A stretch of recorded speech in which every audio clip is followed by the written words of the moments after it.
10 tips for successful UK graduate visa application. Do you intend to apply for the graduate visa?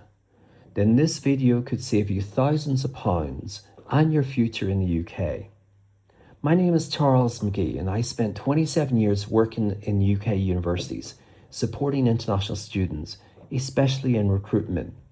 In this video, I'll give you a clear, practical guide to the graduate visa based on official gov.uk guidance, trusted UKCISA advice, and real-world university experience. Now here's the reality.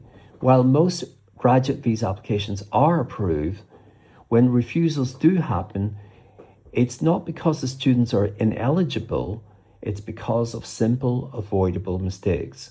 In this video, we will show you 10 essential tips to help you submit a successful application, avoid costly mistakes, and protect your time, money, and future. Tip 1. Never breach your student visa conditions. You must fully comply with your student visa at all times. Some common breaches include working over 20 hours during term time, cash in hand work beyond permitted limits, using false documents, any past immigration violations. Even one breach can lead to refusal under suitability grounds. Now, I must warn you about cash jobs. In some cases, individuals or employers may offer work that does not comply with visa rules. For example, extra cash work with no official records. Don't worry, no one will know. However, this would be a breach of the student visa conditions and you will be held responsible for the consequences. Even if it feels normal or common, everyone is doing it, you will still be held responsible because you see, the UKVI can detect such. The system is more connected than you think. HMRC data can reveal income patterns. Employer audits uncover irregular records. Home Office inspections review staff and payroll. And even universities monitor engagement and attendance. And UKVI may use data from different government sources to verify information. And this matters because while not every mistake leads to refusal, these issues can significantly increase the risk. So, if an employer offers illegal work, that's a red flag, not an opportunity. Tip 2. Check your passport validity. There's no strict rule, but I strongly recommend your passport is valid for at least 6 months. Now, this is important in order to avoid delays and prevent identity verification issues. You see, passport renewals can take 6 weeks or more. So if you renew it after applying, you may face travel restrictions or processing delays. So your best approach is to renew your passport during your studies before you apply. Tip 3. Ensure you fully completed your course. You need to pass all exams, complete your dissertation, and be formally approved by the exam board. And so if you have any resits, remember that in most institutions, exam boards don't meet weekly, and you will have to wait until that happens. There can be delays between finishing your course, receiving results, and the official confirmation. Or if you fail, withdraw, or don't receive your award, you will not meet the eligibility requirements to apply. Tip 4. Clear all university debts or holes. Some universities may delay reporting your completion if you have tuition fee debt.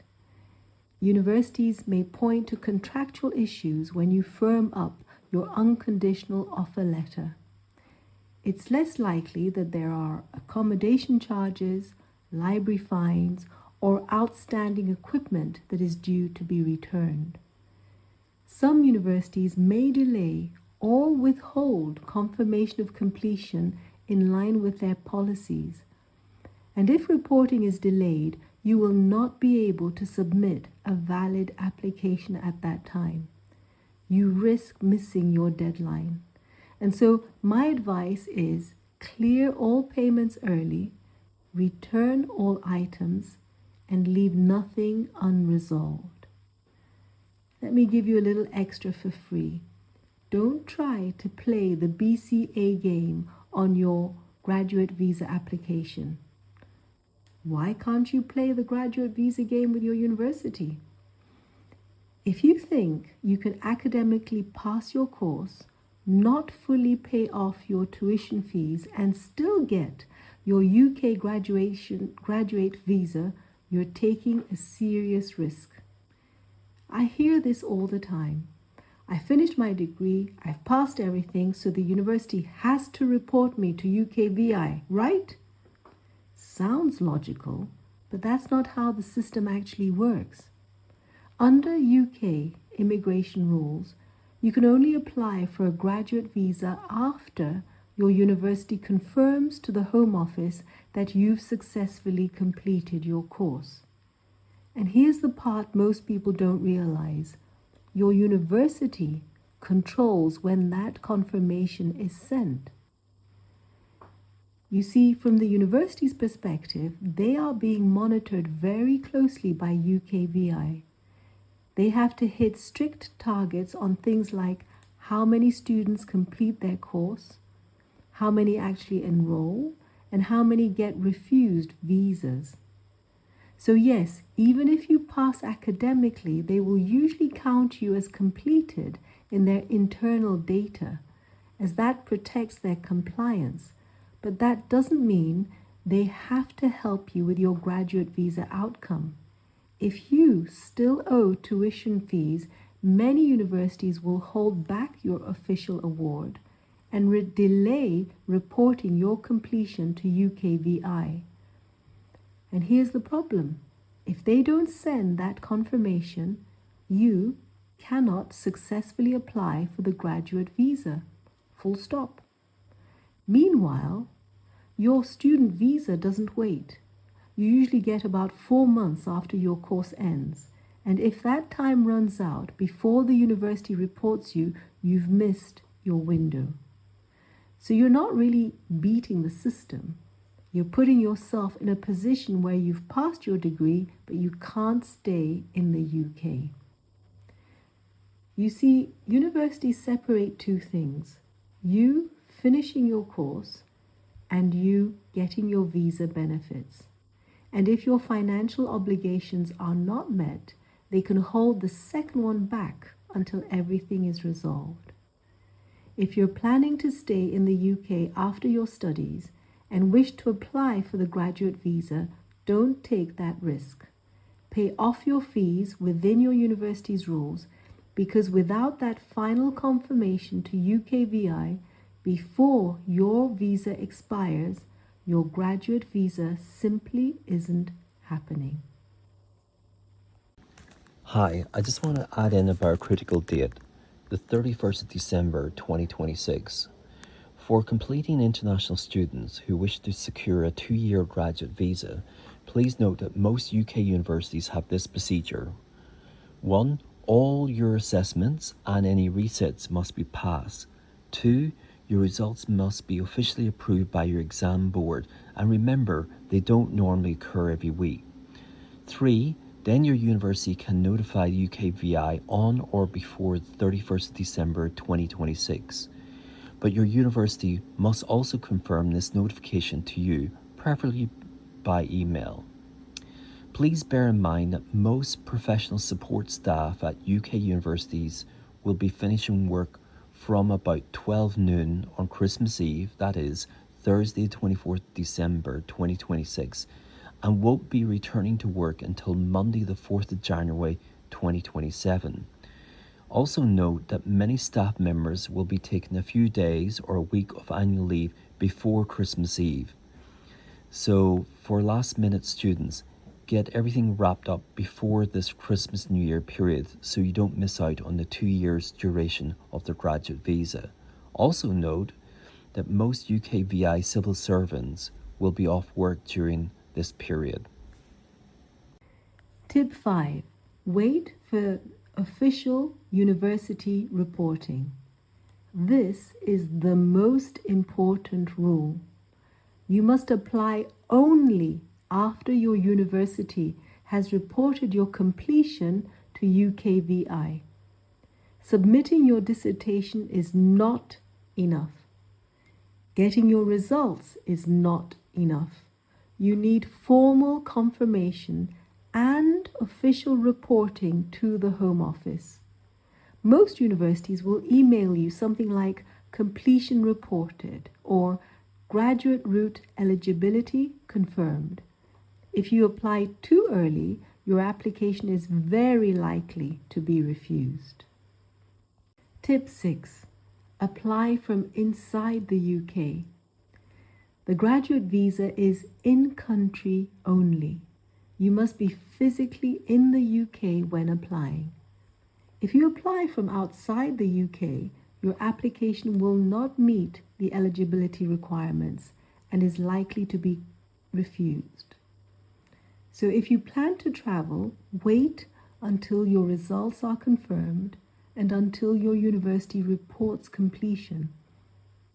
Then travel if needed and return to the UK before applying. Ensure your return to the UK is properly recorded under your student visa before applying, but never submit your graduate visa application while abroad. Tip 7. Apply before your student visa expires. Timing is critical. You must apply before your visa expiry date. Your student visa includes a wrap-up period designed for receiving results and applying for the graduate visa. But if it expires, you are unlikely to be eligible to apply. So if delays happen, contact your university immediately and explore extension options before you apply for the graduate visa. Tip 8. Prepare the right documents. You will typically need a valid passport, your CAS number, BRP card or visa share code, and university sponsorship confirmation. You do not need your certificate or a completion letter, as UKVI relies on your university's report. Tip 9. Pay all the fees correctly. At the time of publication, current costs are £937 application fee, £2,070 the health surcharge for 2 years, and so the total is £3,007. Now, common issues are payment failure, incomplete payment, or technical errors. But if payment fails, your application may be rejected or deemed invalid. So always confirm payment, keep receipts, ensure submission is complete. I just want to make an added point. I want to just cover the cost of the graduate visa for students with dependents, i.e. those who are applying before the 31st of December 2026. The example that I will be using is a completing MRes student who has a spouse and 2 children. The spouse and children are already in the UK as student visa dependents. Here is my calculation of their total costs. So the graduate visa application fee is £937, and you have to multiply that by 4. There's no discount for children on the cost of the graduate visa application. However, in the immigration health surcharge fees, the fee for the main applicant and the spouse is £1,035 per year, and you calculate that over 2 years. But the 2 children If they're under 18 at the time of application, the fee is £776 per year, and you multiply that by 2 years and multiply by 2 children. My estimated total cost comes to £10,992 as today's rate. Please note that the actual cost may vary if the Home Office fees change before the application is submitted. I would advise that you get expert advice on this, but as mentioned, this is guidance. Tip 10. Double check everything. This is where many students go wrong, and some common mistakes are an incorrect CAS number, name spelling differences, wrong date of birth, missing passport details, incorrect answers. I'm afraid even small errors can trigger refusal, and so the best thing to do is to take your time, check everything carefully, and cross-reference documents. Treat this like a guidance document because it is. And now, over to Charles. Thank you, Emma. These are the exact pitfalls that have caused real international students to lose their graduate visa opportunity. So what I'd like you to do is learn from them, apply these tips, and protect your future. Thank you, and we look forward to seeing you on the next video, which will come out soon.